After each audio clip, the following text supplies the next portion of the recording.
Welcome into another episode of Trust the Process Recorded. We'll be back at you live just as soon as Philadelphia goes in the green phase, whoever that or whenever that's going to be. But as always, I'm your host, James Hyden, joined as always by my guys, Mr. Five Digit Max Coolish, James Jackson on my other side, and then we got a very special guest this week, James Santore from 76 Capital. How you doing, man? 76 Capital.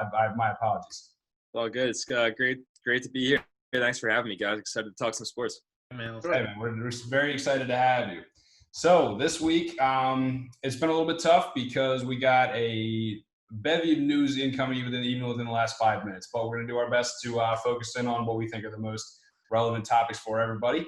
We're going to start, gentlemen. JJ, I'm going to come to you first with Bertens and Trevor Ariza being the first two dominoes to fall in what could potentially be the opening of the floodgates for players sitting out. So that is the exact question. Will this open the floodgates to players potentially sitting out of the NBA restarts, albeit with reduced salary?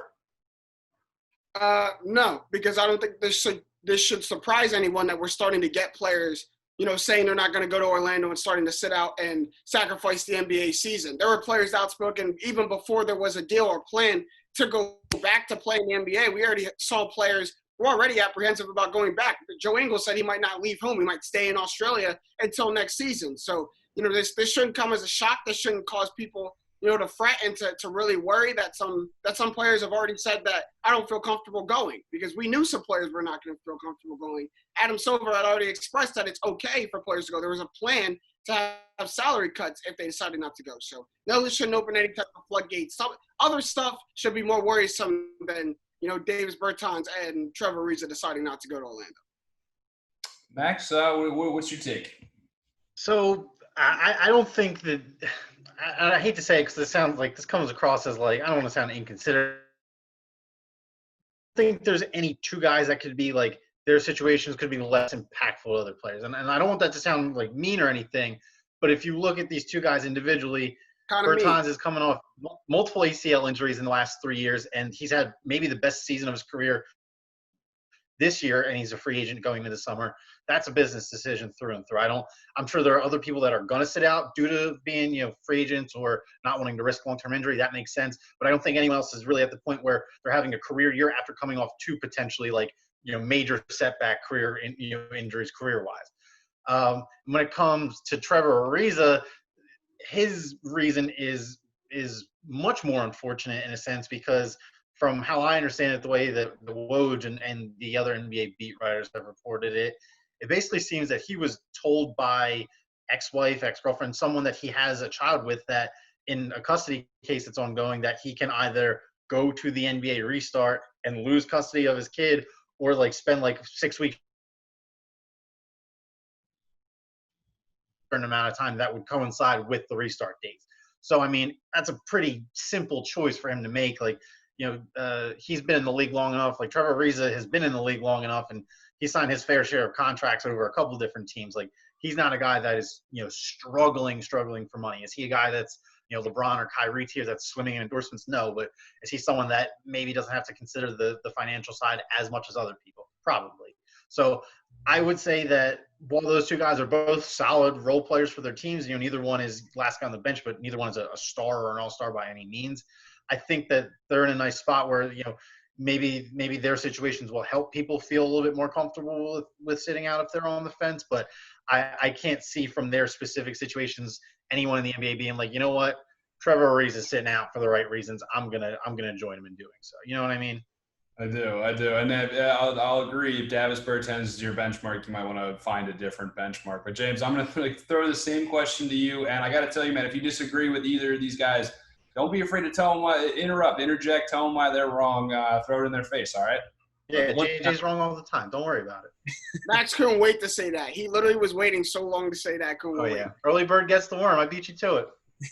Well, the one thing I would say about Davis Bertens specifically is that I would do just about anything to have him at the end of the bench for the Sixers right now. So from that perspective, it's just that's tells you where we are as a team and our bench too. But I think in general, for every sport, this is going to just be an issue. But I think specifically for basketball, I think kind of Max, like you said, a guy like Trevor Ariza he's gotten a lot of contracts, and he doesn't need to go out and make an extra whatever he's going to make by playing in this tournament when he has a family situation to deal with. I think a lot of other veterans in that situation will probably adhere to those same type of decisions. I really think this will kind of be a youth movement for the NBA in a good way. I mean, you're going to see guys like Ja Morant and Zion, obviously the two most notable rookies, but they're going to kind of have center stage and really be able to show what they're made of here. And it's an opportunity not only for the young guys, but the NBA in general to showcase some of the young talent. And really, the hope would be, I think, in general, when you're going to have some guys inevitably sitting out, is that enough guys play that doesn't take away from the one sitting out. I don't think, kind of, you guys both said it, I don't think any stars are really going to sit out. I just don't think it's feasible. But, a few role players here and there is not going to kill the league. So hopefully that's the case. I agree. So this next one, we're going to stay in the state of Florida. And this has been all over the news the past couple of days. And with Florida breaking the record for the most consecutive positive tests for COVID-19 consecutive days.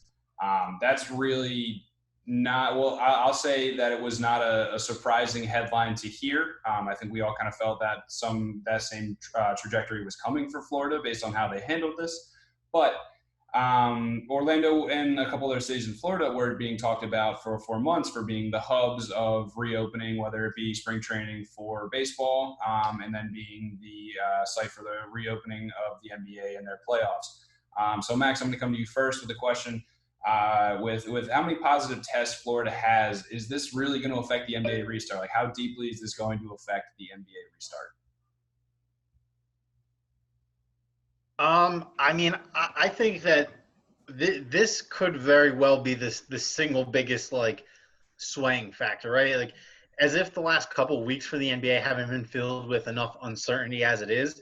It kind of felt like in those negotiations with the league offices, it almost kind of felt like the safety side of things had been figured out, and the issues were more focused on how do we use our platform for social justice. How do we live life in the bubble, that kind of thing. It seemed like to them it was like, okay, we'll be safe enough. Like, yes, there will be risks involved, but we trust the NBA will do enough to keep us safe. If I'm an NBA player and you know that you're going to play the rest of your season in Orlando, are you really going to want to go into the airport that just got outed for having 7 out of every 10 workers test positive, or a state that just hit over 100,000 total cases after having, like you said, back-to-back record-setting days, and their number today is only down 600 to a cool 3,400 new cases today, right? That's 10,000 cases in 3 days. That's, to me, if I'm an NBA player, if I'm staring down this decision in the face, if you're on the fence, how does that not sway you to I'm just going to stay home side? How is it going to make you feel reassured that, one of the main things that you thought you had locked down in terms of, people being safe in the hotels, and, are you going to have delivery guys for each team or player or whatever it was going to be? Well, what happens if that person's now 70% more likely to have COVID because they live in Florida? That throws a huge wrench into everything. So I think that like James said, if you're a veteran, you were thinking about coming back, what is the incentive for you now? You already have your money. It just seems like it's just maybe going to isolate the players even more. And now it's really going to, I feel like, either be legitimate championship contenders, or young guys that are still maybe looking to outperform their contracts, or someone who's maybe 2 years out and is, in the midst of a breakout season. But I don't think that risk really presents itself as viable to a lot more people now, knowing that the health risk is exponentially increased. And Max, you make a good point, but to me, it's gone from a case-by-case basis and a case-by-case problem to a whole league problem now. It was one thing to schedule a return of the NBA when all the facts were in, when you had all the numbers and you had a plateau and was steady and we knew what we were going into. We're seeing cases start to escalate and increase day by day, which means plans have to change day by day. And as James alluded to it earlier, that just means you keep getting it pushed back. And at some point you have to, start shifting your ideas and start shifting your thoughts to, maybe we have to move on from this NBA season. If everything is telling us that, to not go back, and we're still getting numbers, we're still getting positive tests. The place that we're going to has now become the epicenter of the country for coronavirus cases. That's the only place we were trying to play. I think, if you're the NBA, you can't continue to ignore and just hold your head down and say, we're gonna get this NBA season off the ground, regardless of whatever we find. And I think now it's time, to realize that you're starting at a real problem, and now you're flying directly into the heart of the pandemic? And is that really smart for your league as a whole to put that many people at risk and just continue to add to the problem? And James, I before you answer, I kind of want to throw this little bit of a little tidbit in there too. You alluded to a little bit of a phase shift, just how other cities are doing it before. And would it change would it make your opinion worse if I told you that Disney World was slated to be reopened as the NBA restart was happening? Well, hypothetically, the safety precautions would be in place where that wouldn't affect them, but everybody knows that there's going to be complications. So it's a huge issue. And frankly, that's where it's like, what's a bigger deal for Disney? Is it a bigger deal for Disney to host the NBA, or is it for them to open parks? And I think that's a decision we'll have to make. I also think that, again, that phased approach I talked about that cities like Philadelphia are using and a lot of other cities and states across the country, I mean, it's going to need to happen for this if the cases continue to rise, because it's just irresponsible to send a bunch of the best athletes in the country to one place that's, again, the epicenter of the virus. And then, again, what happens if one player gets it? I mean, I think that's why I think a lot of these leagues are reluctant to be the first one back, because when they have the first positive case, when games are going on, what happens next? What happens to the games that are scheduled for those following days? So, I mean, really, they have to get this to be at a point where there's no freaking chance that somebody's getting corona, which, I mean, we don't know when that'll be. That doesn't exist. Not looking good. That doesn't exist yet. So I do feel – yeah, sorry, good. Yeah, I was saying, I feel like it's going to start, and especially if they keep the same timeline, it's going to start, somebody's going to get it, and then it's going to be like, what now? Because, again, I'm sure there's plans in play, but, again, it's one of those things you just pray every single day it doesn't happen, but then it does, and what do you do next? It's a real worry, and nobody wants basketball back more than me, but at the same time, I understand where these players are coming from of being reluctant. You actually bring up a really good point. It's going to start, and then we're going to see the problems arise. It's not one of those things that we can iron out all the issues before it starts. And I think that's it was kind of embodied with what tennis has just encountered with a handful of the top players starting their own Adria tour over in the Balkan states. Yeah. And 3 out of the 5 top players have already tested positive for COVID-19. So they were at the finals of this long tour. I'd say it was probably about 7 days. And now they're finally finding out the ramifications of just acting without precaution. So that just brings up a whole bunch of issues that could potentially be had with the NBA restarting and the whole bubble effect of what Adam Silver's trying to push. So James, I'm going to come right back to you.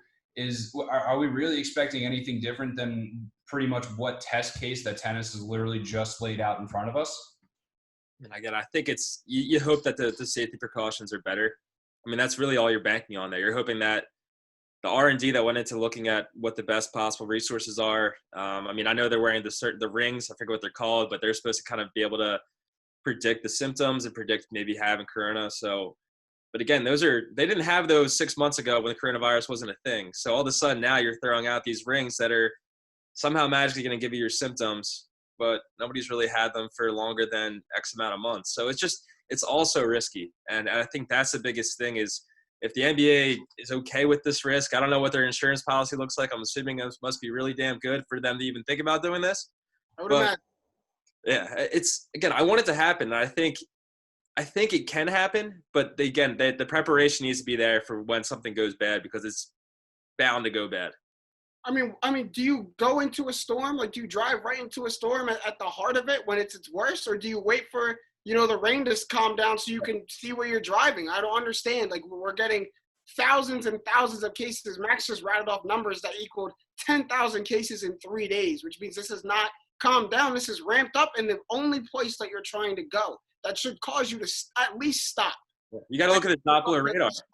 You got to look and see where it's trending. And if you're looking at a storm and it's going the same direction you are, you're going to wait until that storm passes. Exactly. So that's why I think we're that phased reopening plan to where, again, I'm sure the NBA Players Association is going to need to do this, but everybody's going to be on the same page to feel comfortable going back.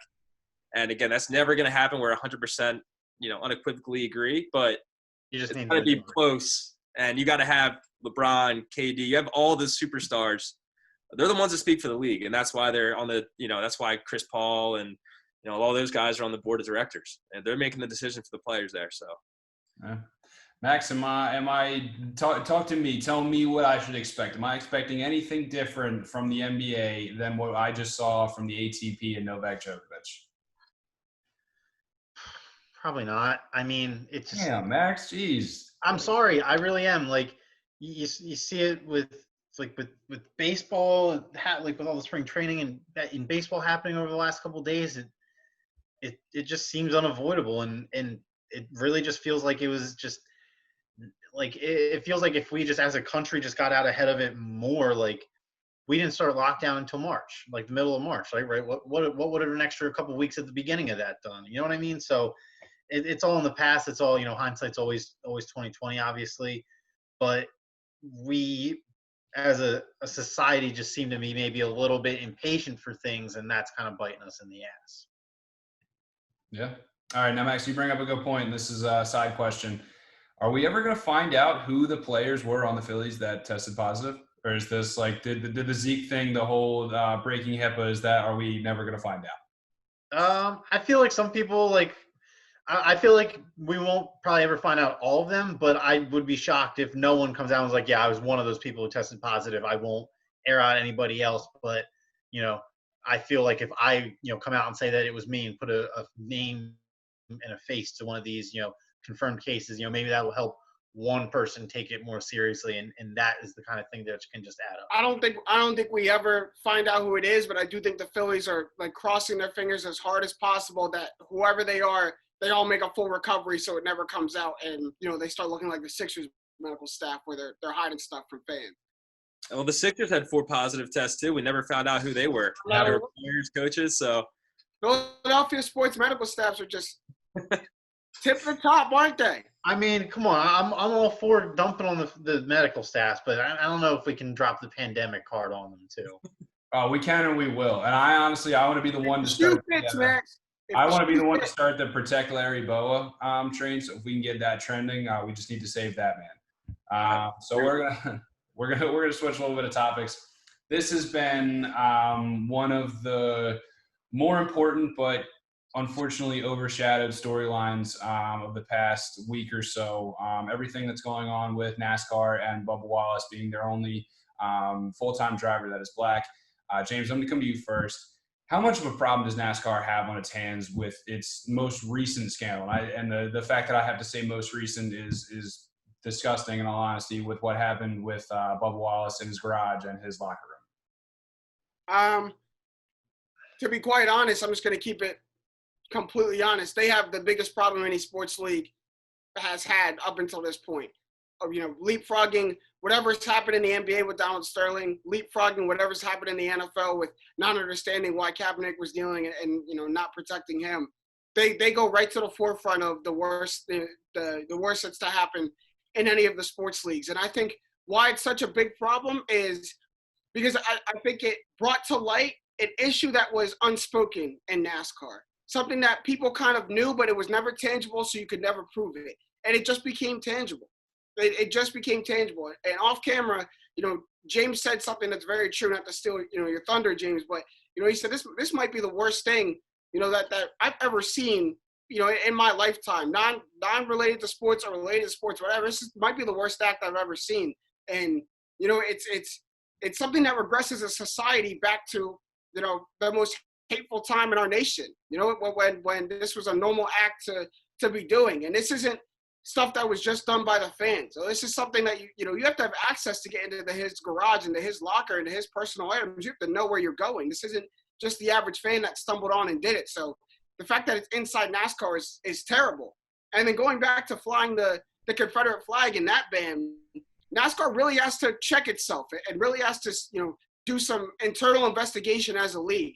Because if your fan base was that attached to a symbol of hate and oppression, and that's who you've been catering to really since you've been starting your league, that shows, a little bit how you've been built, a little bit indicative of your mission as NASCAR, that you were okay with that. You were feeding into that you never felt a need to do that until now. And look how outraged your fan base is. So, that's something that NASCAR on two fronts has to really do some, really internal research and find out its goals and how it wants to move forward and make sure stuff like this never happens. I'm so glad all the NASCAR drivers were behind Bubba Wallace and stood with him, but that doesn't mean NASCAR doesn't have a huge problem. They're on the hot seat now. It was the NFL. NASCAR is now on the hot seat for all of this. Oh, props for the NFL. Good for them. Yeah, the one time we'll sort of kind of try to give the NFL kudos to not screwing things up like NASCAR, I guess. I don't really give NFL kudos. I'm not giving them praise. I'm just happy for them that someone else got in deeper shit than they did for a week. Yeah. Yeah. Does it feel like doesn't it feel kind of like there for so long the NFL owners and just the NFL as a whole was the big bad and everything, and everybody else kind of forgot about the baseball owners, the basketball owners, like they were all cool. It was just the NFL was the big bad. Does that anybody else feel like that? I think Goodell kind of helps create that image though. Like I feel like Goodell's so hated that although he's not really a representative of just the owners, like he's kind of just looked at as just the bad guy no matter what. So between him and like Jerry Jones, it's really just like, hey, these are the evil enemies of everybody else here. How are we going to approach this? But I think now, right. I'm taking a 30 real quick. I think I've been thinking a little bit about Roger Goodell and how he's been running the NFL. James, you're exactly right. He's been looked at as big bad wolf and a guy who's not been good and instrumental in running an open and honest league. And I think he deserved all that hate and all that criticism he's gotten. But over the past year, Roger Goodell has at least tried to reshape his image, at least tried to move in the right direction. Does he make all the right moves and say all the right things? No. And he still needs to work. He still has a long way to go. But let's recognize the change in direction that at least he's attempting to do, encouraging teams to pick up the phone and call Kaepernick. I'd rather be late to the party than never get there. I'd rather he'd say it now when Kaepernick actually still feasible could be in the NFL than to not say it or say it 20 years from now, oh, yeah, I wish they would have called Colin Kaepernick. No, he said it when Colin Kaepernick could still play for an NFL team, saying he doesn't see anything wrong with players kneeling. And even being lighthearted as, during the draft, he knows that when he comes out to deliver the first pick, he's going to get booed, and he, brings an ear up to it. He welcomes it on. He smiles. He's no longer trying to be the Stonewall dictator of the NFL. At least it perceives to be over the past year. I just want to give recognition of that. Yeah, Is he getting it clear? No. Absolutely. Take a 30. Yeah. So, one question I have though is what could Goodell do to make you I don't know if you guys hate him. I don't necessarily hate him just because he's never screwed over the Eagles, but was there anything that he could do to make you like him or not think negatively of him? Because I feel like every news story, I kind of already have this thought that I think is going to be negative. Which is why I want to recognize the change in direction. I want to be able to get there with someone. You don't have to be just cemented as a terrible guy. I don't think he's ever done anything that bad to be permanently cemented as the bad guy. Put it that way. I don't know if he can ever do anything or a series of things to make me like him, but he can continue to do stuff where I don't hold his past against him, where I give him an honest, fair shake every time I see Roger Goodell in the news. That's what he could end up doing, and that's where I think if he continues to do the right thing, that's where he can end up. People won't be calling for him to give up his seat as commissioner, put it that way. People will just live with the fact that he's commissioner. I think it'll be somewhere between Adam Silver and then, Rob Manfred is now down here. So I think I think Goodell's probably so happy about all the stuff that's going on with baseball right now because it makes him look so much better. That's my point. Maybe that's why I feel like this, because there is a spotlight on a commissioner that's doing much, much worse. Doing much worse with his league, both from taking care of the player standpoint and with the social injustice standpoint. Manfred still hasn't really said anything about Adam Jones's comments and the racial comments that have come from Fenway. Still haven't heard a peep from him. So, but maybe that's why I'm starting to give Goodell a little credit, because I'm starting to see wow, it can get worse. People can be worse than Roger Goodell. Let's at least recognize that. And Max, I want to get you guys in too, but I want to say I think that the virtual draft did help. You kind of felt like you got to know him better. Yeah. You're in his living room. It was a little bit more personable, whether it was fake, whatever it was. You did have that more intimate relationship kind of created because of that. So I agree with you that it definitely, my perception has changed. Yeah. And I think Manfred really made it a lot better for Goodell for the future. Yeah, I think the draft was maybe the first time Goodell was willing to let himself be laughed at in a way, because he was definitely at times just being a very normal guy eating M&Ms at his football chair. Like that was like I respect the effort, but you can tell that it is still not natural for him. And I think that's maybe why I think really maybe this is just my experience, but it feels like it's just so easy to kind of to shit on him because he like I feel like the best way to explain it is that like he just feels like he's the guy from corporate. Like he's just like hey, I'm from corporate. These are how things are supposed to be done, and I can't really have fun doing it. Like I don't really know how else to explain it. Like it seems like he maybe has started to want to break out of that shell, but I feel like maybe he thinks that if he starts, being like cool with the players like Adam Silver, for some reason the brands that he's aligned himself with are going to want to separate from the NFL. Well, change with the times. Your biggest endorser is Nike right now. If you want to talk about a company that changes with the times, Nike does that. I mean, they're not going to lose Nike. That's who makes their jerseys right now. They're cool. And back then, Max, maybe 10, 15 years ago, you were supposed to be the guy from corporate. You're supposed to be, I run this league. I'm not your friend. I know. So back then, that's cool, but times change, and I think it's okay. Like now, you're right. Like I think it's okay if he breaks out of that shell and starts to get a little bit more candid. I don't know if I'll ever fully not see him as the dude on the front of those T-shirts with the clown nose on him. You know what I mean? I don't think I'll ever fully get that out of my head. I just don't think that's. I think he had a rough go at it a little bit, man. He had a rough go at it. I think it's always just going to be like, oh, it's Roger Goodell. You know what I mean? I think the really only we talked about this a week or two ago, guys, about if Colin Kaepernick doesn't get a job back on the team roster. I think the only move for me that could really completely flip the script on him would be him saying, all right, if he doesn't go back on a team, I want you in the league offices to work as the diversity coordinator, something like that.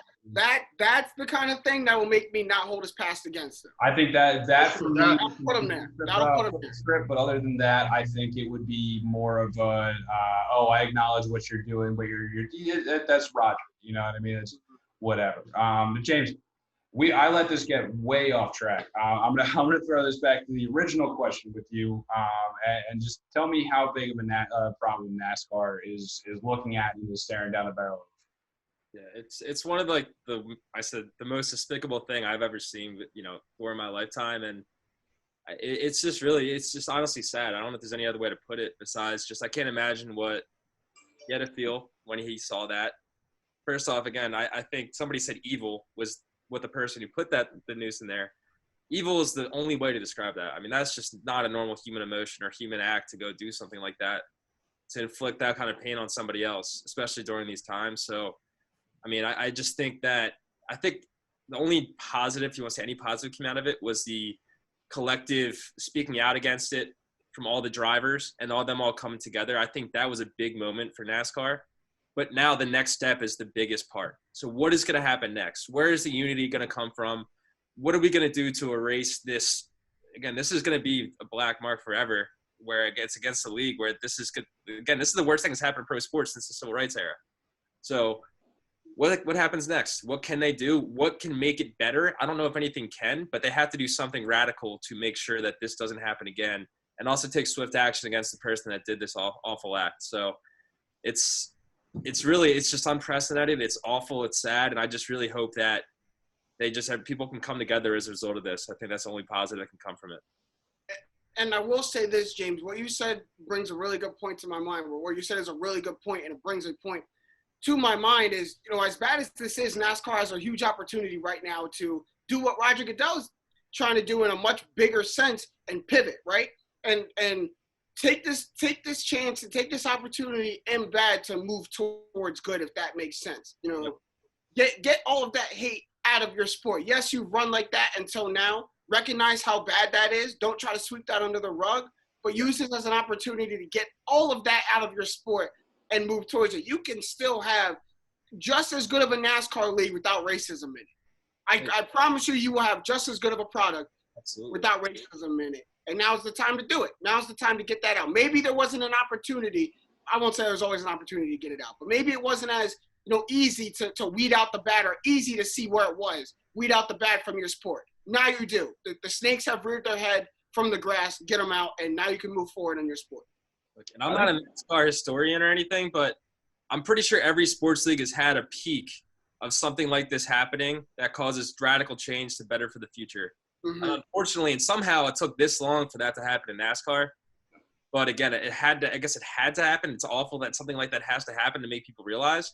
But I guess this has to be the thing, or else NASCAR is going to cease to exist. Mm-hmm. I think It opportunity. feels like it's always been more hidden in plain sight with NASCAR. Like, Yeah. I feel like even just, I don't know where you're from, James, but I'm going to guess the relative Northeast, not from the South. But, like, I'll speak for myself. Like, as a kid, I always just, like, associated racing with the South, really, because I had no connection to it. I was nowhere near a racetrack because I didn't live in the Poconos. And, I think, obviously, the South and the Confederacy are one and the same. And it's just a natural connection to make. And if you're from the South, if you feel that heritage, it's a natural pull for you because the sport's so concentrated there. You don't have racetracks in Seattle or in Denver and in New England, or well, there might be one in New England. But my point is that the majority of the tracks are concentrated in the South.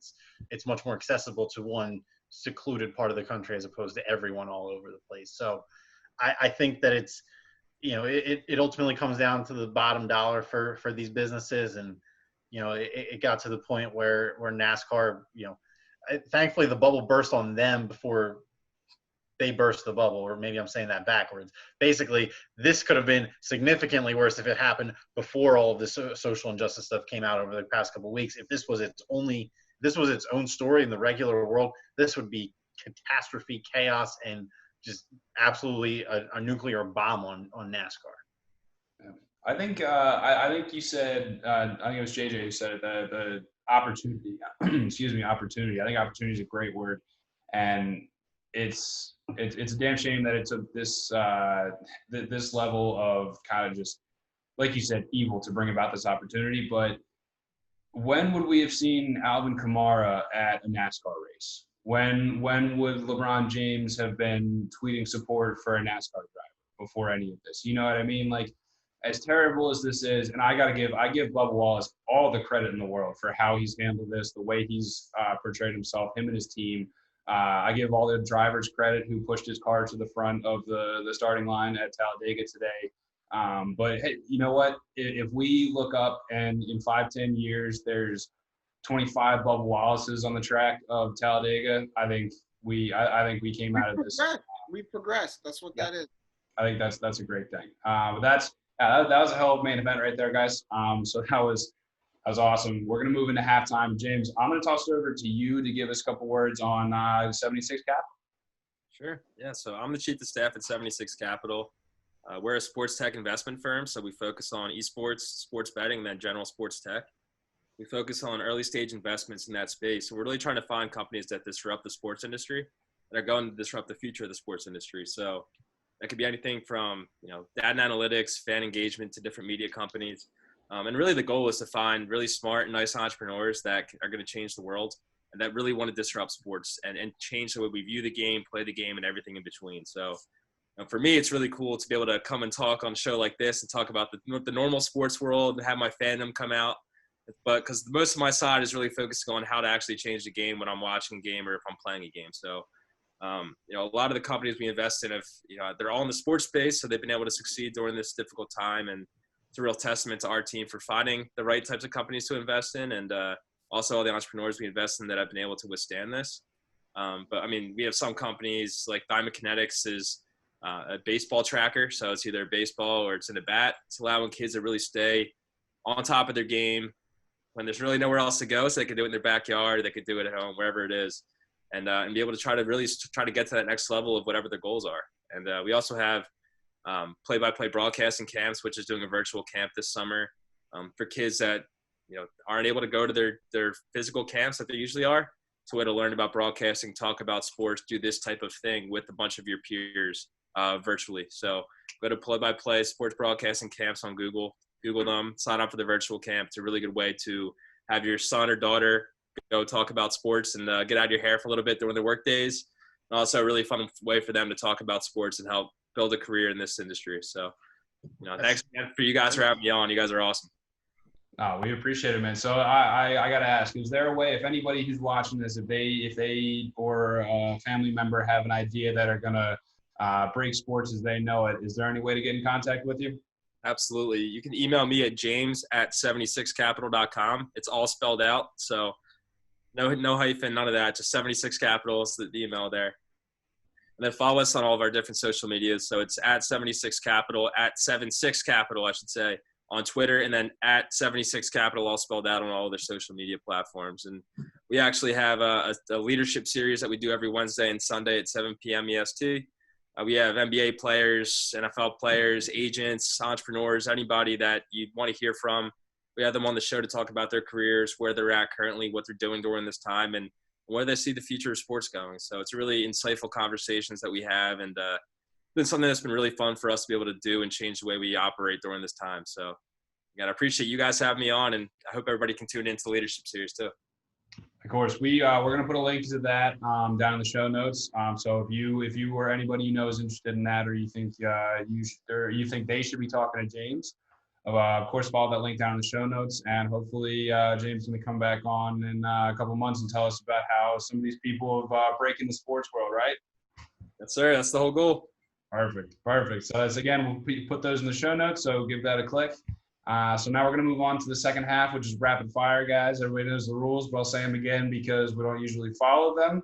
30 seconds, gentlemen. That's what rapid means. We're going to rapid fire. So Max, I'm going to start with you. Mark Cuban has proposed an app to the NBA that is supposedly going to allow fans like you and me, I know you like to yell at the screen more than I do, but allow fans like us to supply crowd noise from home. Is that actually, are we in on this, or are we okay with the artificial crowd noise and the DJs?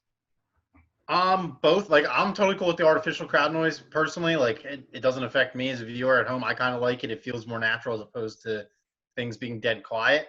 But in terms of getting fans to, basically what I think this does is almost, in a sense, I guess really for the NFL is the main league that I'm thinking of.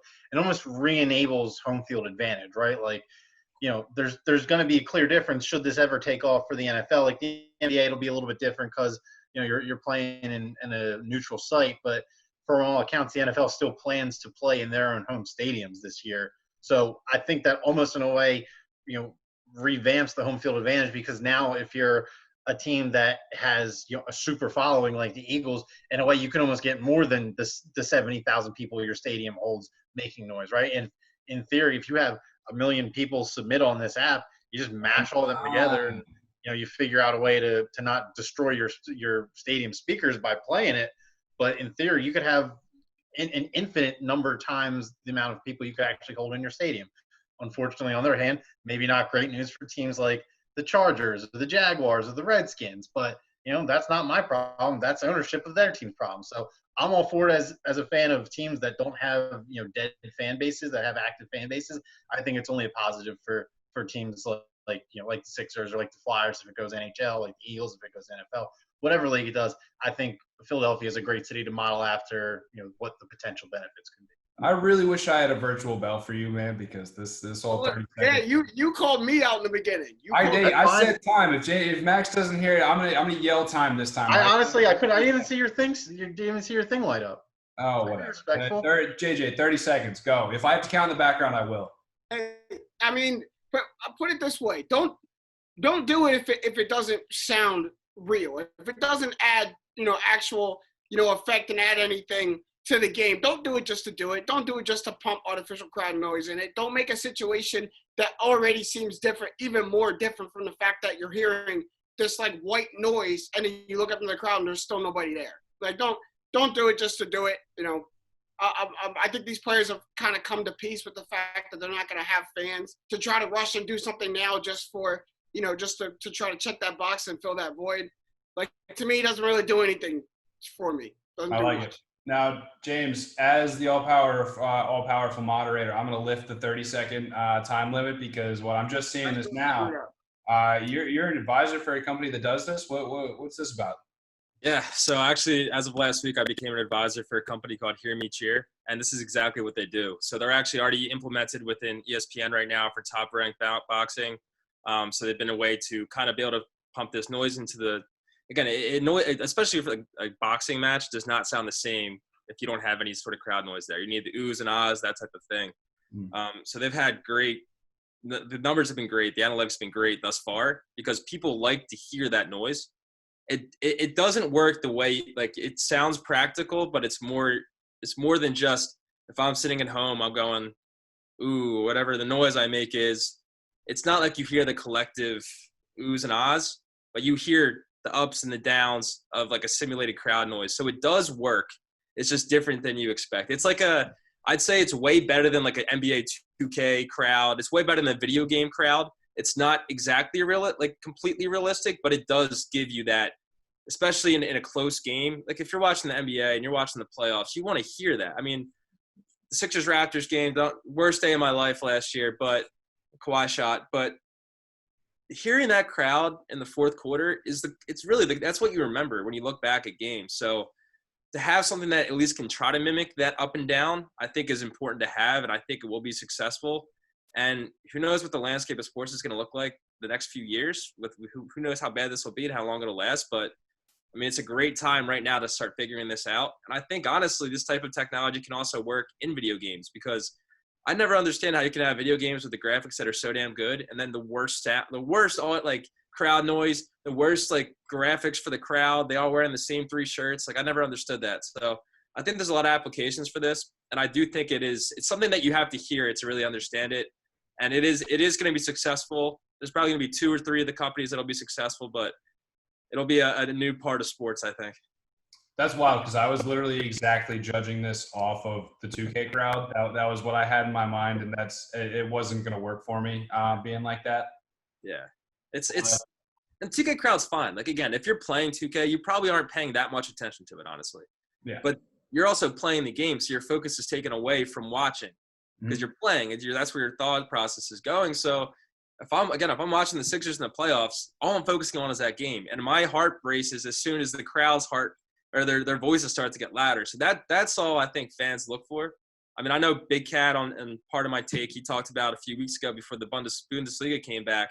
He said, I guess the first game they didn't have crowd noise, and he said it was so hard to watch. And then they added in crowd noise after fan feedback, and he said it was completely normal. Like he had no idea. You don't notice. You don't even notice. Exactly. It's just it feels normal again, and you're so happy the sports are on TV. That's really all that matters. Exactly. So, yeah. All right. Moderator has spoken. 30-minute time limit's back on. 30 minutes? Sure. All right. I'm going to yell time. That's what it is. JJ, I'm going to come to you. How will betting factor into the NBA in Orlando, the NBA restart down in Orlando? I mean, our guest James can probably speak this a little better than I can, but you want to talk about prop bets and the stuff that you can now, bet on, and introduce into this new world of betting with this. I think it's cool. I don't think betting affects whether the NBA restarts, and I actually think the opposite. I think NBA restarting or not heavily affects the betting industry. Obviously, there's sports on TV now, something tangible, something actual to bet on. But I think as the NBA comes back, that sports betting, industry has a chance to get back to booming. Love it. James?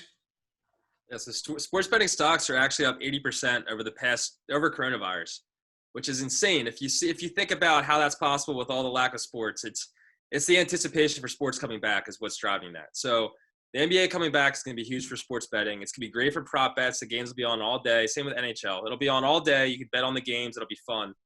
But the biggest thing is for all the different futures bets that people had for before the season. Every book's paying those out differently. You have to factor in players potentially getting hurt or getting sick during, this return to play. So that's unprecedented from a betting perspective. So there's a lot more that goes into it, but it's so exciting to be able to bet on something like this again. It's going to be very fast paced, and I think that you'll see a massive growth in sports bettors in general during these times.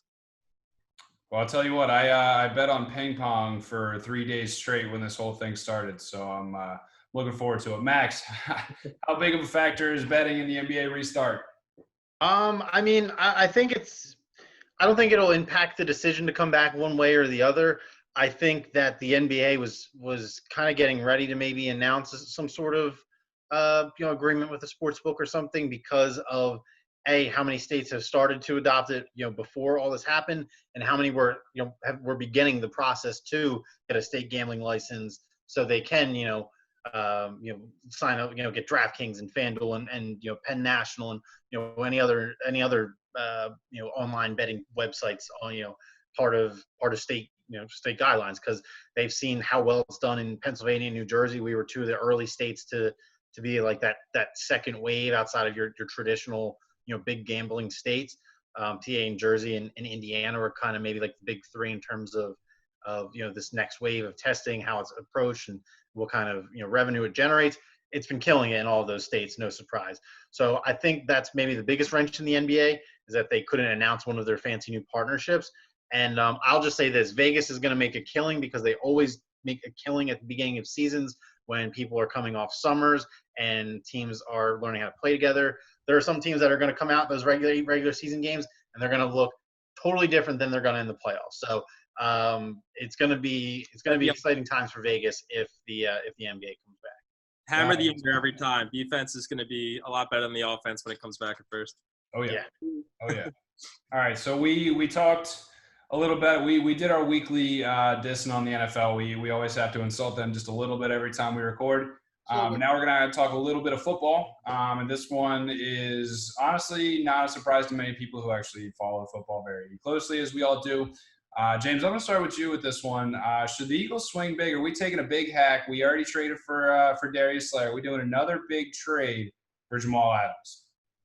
I mean, I think it depends what the Jets are looking for here. I think Jamal Adams is a top 3 player at his position. I think that he's a guy that you're going to have for the next 5 to 10 years, if not more, hopefully, depending on how long his, I guess, like useful life is at that position, which tends to be shorter than most. But look, I've seen a lot of different mock trades thrown around there. I mean, one that I've thought for a while is to potentially trade one of the tight ends and package another first rounder and maybe a mid-level player like a result Douglas or something like that. I mean, I think it really depends on the package, but I would love to do anything I possibly could to get Jamal Adams, because he's a game changer. He's going to go in there and completely disrupt. I mean, the Cowboys offense is going to be pretty unbelievable this year. We're going to need people to disrupt that. So any types, especially since he may go to Dallas, I don't want that to happen at all. So it's almost like making up for the CeeDee Lamb, not trading up for CeeDee Lamb. Let's go get Jamal Adams. But I think he's a stud.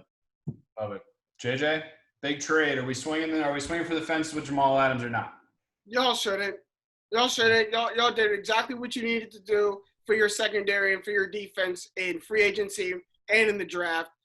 James, you don't have to be coy. That's the best safety in the NFL right there when we're talking about Jamal Adams, his first team All-Pro. So the bag for him is going to be absolutely tremendous, as it should be, if the Jets even let him go.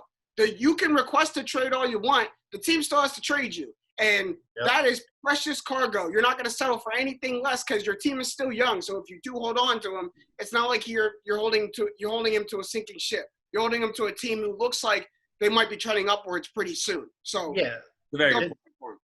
not to cut you off, but he's not even a free agent next year. The Jets still have him under contract for 2 more years. There's a whole lot to go get for him. Just because the best player's out there doesn't mean you have to go get him. Exactly. Like, if somehow the Eagles make it happen, I'm first in line for Jamal Adams jersey. Need new Eagles jersey. Couldn't think of a better one to get. But realistically, the Jets are looking to absolutely fleece anybody who's serious about trading for that guy, because he's maybe one of the most valuable players in the whole league, and that's even considering the fact that he plays safety and not quarterback. So not every I just don't think I don't think the price would ever be worth it this offseason. Maybe next year if this all happens again, I'm down to take a more serious look. But I think the Eagles, they made a plan, they committed to it in terms of the safety position, and I don't think throwing away 2 first-round picks worth of assets plus an additional player is worth it. What plan are we talking about? Look, I'm not saying I agree with it. For better or for worse, they made the decision to move Jalen Mills to safety and basically hand him that starting job. You're running Jalen Mills out there to start a strong safety week 1. That's something we're okay with? For what you have to trade for Jamal Adams, you're going to have to be. Exactly. That's what I'm saying. Look, they made a plan, and they're staying committed to it. It's not like you could just add Jamal Adams to your team. Adding Jamal Adams to your team means a pretty good piece of your team is leaving, if not multiple and future. But what are the 2 things we say? There's one thing that we know Howie Roseman's bad at, drafting. The other 2 things we know he's good at are trades and cap space. That doesn't mean you have to go not, get. Not every GM is Bill O'Brien, dude. Not everybody's going to get fleeced for every trade they make. You know what I mean? If like, but you will give up a bag just because a good player's out doesn't mean you have to go get him. There's only 3 safeties in the league that can play every level of a defense, and then one of them is Jamal Adams. So I don't think any price is too high, especially when you're not when you're not starving at the safety position. I don't think you're starving at the safety position. You still have a very good. We need linebackers, honestly. We need linebackers at this point. Yeah, you're gonna trade for something. Don't trade for something you spent your offseason rebuilding. Like you. I think with how defenses are run nowadays, especially Schwartz's defense, you need somebody that can play sub-package linebacker, and that's pretty much what he spent his career doing, floating between there and safety. I was told that's why you drafted Bubba Wallace. I was told that's why Bubba Wallace was drafted. That's what you want Bubba Wallace to be, but it's. You know what I mean? It's Jamal Adams. What have they done with first round picks? Like, am I Derek Barnett looking pretty close to a bust? Like Jalen Reagor. I mean, Carson Wentz is a pretty good one, right? Carson Wentz, is JJ. Carson Wentz out there. Carson Wentz is a pretty good one. Oh man. All right. What would you give up in a trade package though? So I'm on this. Obviously, I want Jamal Adams too, but what would you give up? Like, what's the most you would give up? Or what's the most? I would go Ertz, a first, and a mid-level player. And is that because you believe in Goddard, or is that because you think that you want to take Wentz's undisputed top target away right now? Yeah, right. Give the Jets Dallas Goddard for 4,000 yards with no receiver over 500. He can get rid of Zach Ertz. Zach Ertz, one, I think I have faith in Goddard, and two, it's the money. It's a money thing. You had one sure thing on your offense last year. It was Zach Ertz. You had one shirt. Hey, Greg Ward at the end of the year. Yeah, Carson Wentz had one sure thing on his offense is what I meant to say. And that was Zach Ertz. Oh, no, you actually have one sure thing was Brandon Brooks, and that's – all right. Forgot about that. That makes me feel sad. No, you got – prayers go out to Brandon Brooks. The dude's one of the nicest guys, one of the hardest workers. Like, that's a tragedy. Yeah. But I'm putting my gavel down here as Eagles judge on the show. Jamal Adams is a pipe dream this year. End of case. I don't think it's gonna happen. I wouldn't be mad if it did. I think that's the best way for me to put it. I don't know if it's the best thing for the team or what we need right now, but if we somehow swung that, I'd be freaking thrilled. Like, I think that's, it's not realistic, but who knows? Howie's surprised us before. Very true. Very true. That's going to wrap up our second half in rapid fire, even though we somehow seem to never make it rapid. So we might as well just change the segment name to Fire. This is going to wrap up the show with tap outs now, guys. Who wants to go first? Who's tapping us out? Not me. You want to go? I'll go. Volunteering, not me. All right, JJ, tap us out. Since we started quarantine, I've done two things. Worn a jersey every episode and worn a hat every episode. This is the last episode. You'll see me with the hat. I finally made that haircut appointment after 3 months of no haircut. It's time for a shape up. I miss my hairline. I miss it, man. I'm going to give my barber, I guess, the biggest social distance hug. I can't give him a hug, but I might buy him Wawa or something. Like, I really miss that, man. So I can't wait, man. Y'all got there's a reason I wear a hat today, because it's commemorating the last TTP episode where I wear a hat. So I can't wait. Give people a direct comparison for next show. Right. Exactly. Side by side, before and after. Love it. Max, you tapping us out? Yeah, I'm actually going to say this, and I don't want to be, like, depressing, but the coronavirus second wave is hitting us, and it's hitting everywhere hard between protests and like I said earlier in the show, people just not taking things as seriously as they should. And it kind of hit me this weekend, since this weekend was pretty nice, that I might not have too many weekends this summer. So I've decided that I'm just going to start making the most of the limited space that I have to navigate with in the world. But I really just want to say to everybody, keep your heads up, reach out to people, your friends, your family, if you need someone to talk to, if you're going stir crazy in your house because you can't do anything, you're not supposed to do anything, whether or not you're not doing anything is a different story. So just another friendly reminder that, we're all dealing with this. It's not just you. Because it really got hammered home for me. I was the only one in my house after a certain point on Saturday. Everyone that I lived with was doing their various family things, and I just had nothing to do during the day because you can't go anywhere. I had nothing to do at night. and I was bored as hell, quiet, listening to music, watching TV, but that can only go so long. So people who live by themselves or on opposite schedules of their one roommate, I can only imagine what those people are going through, and that goes for people of all ages, not just people our age or people on the elderly end of the spectrum.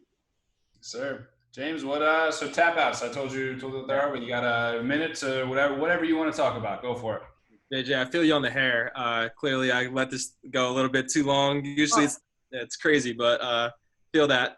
But really, the thing I want to tap out with is just sports in general. I think we've seen it more than ever during quarantine and during everything that's going on in the world of how powerful sports are, bringing people together, something to look forward to, just hope in general. And really just, I think that it's perspective for all of us that when we're looking at how bad things are in the world, the thing that we all have around us is sports, whether it's memorabilia, whether it's jerseys, shirts, whatever it is. It's the one thing that keeps us all together. So if times are ever tough, if you're ever really down on yourself or down on the world, just remember that sports will be back at some point.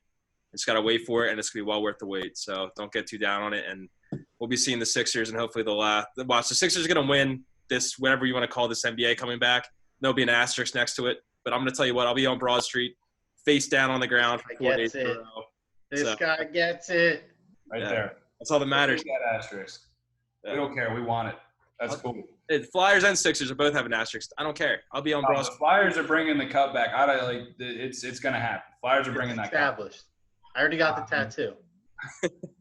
Well, I'm going to tap out with so apparently UPenn has been approved to open up 3 more testing sites that are free to the public. If you or anybody you know is experiencing symptoms for COVID-19, there's a bunch of ways to find out where they are, but the easiest one is to just type in UPenn COVID-19 test into your Google search bar.